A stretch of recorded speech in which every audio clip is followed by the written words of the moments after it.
Halo semuanya, welcome back to my channel. Hari ini aku lagi sama Anggar. Apaan sih? Halo semuanya, welcome back to my channel. Jadi hari ini aku lagi sama Anggar, bahas-bahas dikit tentang beasiswa di Jepang, yaitu Max.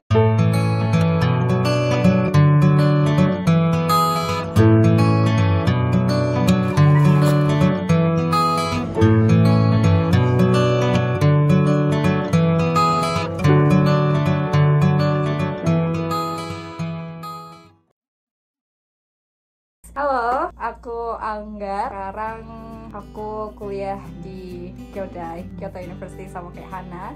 Regional Environmental Economics. Ini namanya Natural Resource Economics.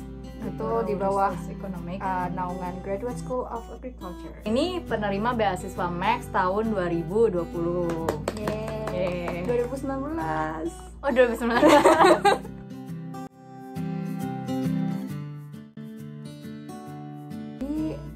Max itu salah satu beasiswa yang paling bergengsi ya sis.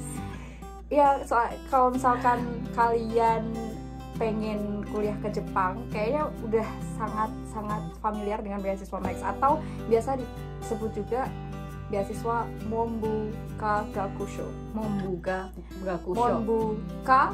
Gakusho. Ya. Mombusho. Jadi ini adalah beasiswa yang diberikan oleh pemerintah Jepang untuk mahasiswa, salah satunya di Indonesia, kayaknya ada beberapa negara. Mahasiswa internasional ya, atau mahasiswa internasional? Mahasiswa internasional ya. Terus si penerima beasiswa ini nih S2 doang. Nah, Anggar ini kan S2 sama kayak aku. Untuk D3, D1 atau lulusan dari SMA itu bisa nggak apply buat Max? Bisa. Karena jadi Max itu ada berbagai macam program ya. Ya dari yang dia undergraduate, ya bisa. Jadi lulusan SMA yang mau kuliah S1 di Jepang juga bisa. Untuk graduate school kayak kita S2, S3 gitu juga bisa. Terus ada teacher training juga.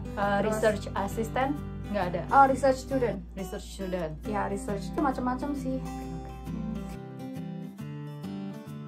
Setiap bulan kami penerima Max mendapatkan tunjangan living allowance-nya itu 147.000 sampai selesai. Terus dapat ya tuition fee juga pasti kita udah nggak bayar lagi kan. Terus round trip tiket ya, berangkat sama balik.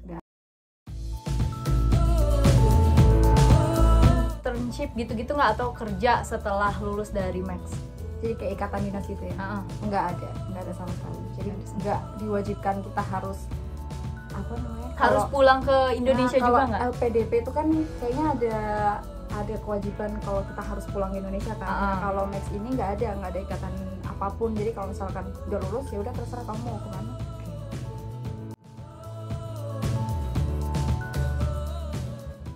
Mungkin aku jelasin dulu ini kali ya, skema Max. Jadi karena Max itu ada 2 jalur. Yang pertama ada embassy recommendation, yang kedua university recommendation. Embassy recommendation itu kita daftar ke embassy.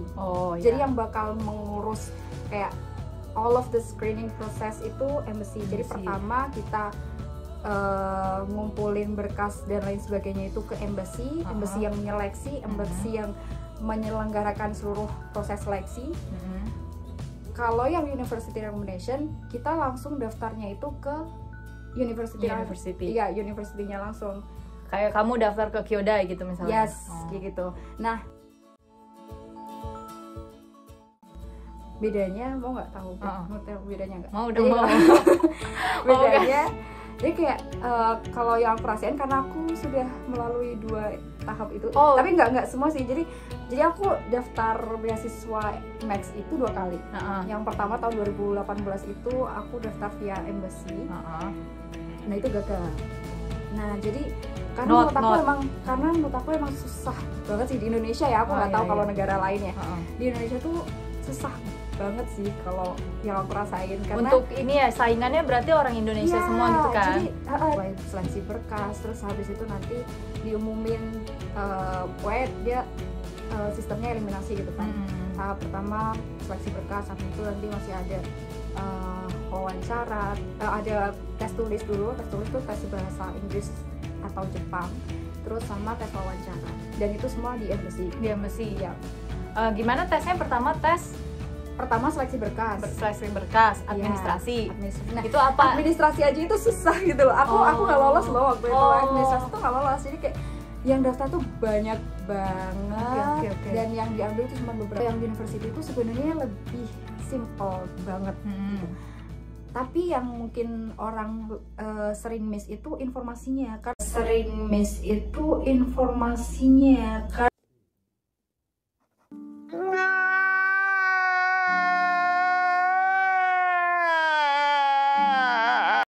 Jadi kalau di university itu, nah ini, jadi dulu waktu tahun pertama aku ikut Max itu, kenapa aku milih embassy? Karena aku pikir yang namanya university recommendation atau yang di Indonesia itu terkenalnya sistem U2U, university to university. Aku pikir itu tuh harus ada kerjasama antara universitas kita dengan universitas yang universitas kita tuju. Lama kita gitu yes. kan. Nah, sedangkan sampai saat ini universitasku UNS itu belum ada kerjasama sama Kyoto University kan. Nah, gitu. Ternyata yang namanya university recommendation itu nggak harus yang udah punya kerjasama gitu. Free. Jadi gitu ya, dari mana aja. Semua aja bisa, semua orang bisa gitu. Prosesnya itu kita kayak langsung daftar ke kampusnya sendiri. Nah, yang penting adalah kita tahu informasi pembukaan beasiswa university recommendation dari kampus itu tuh kapan. Jadi kita kayak harus emang beda nih ininya pembukaan dari beda. Jadi kalau yang Max Embassy itu biasanya mereka nanti masuknya bulan April masuk kuliahnya.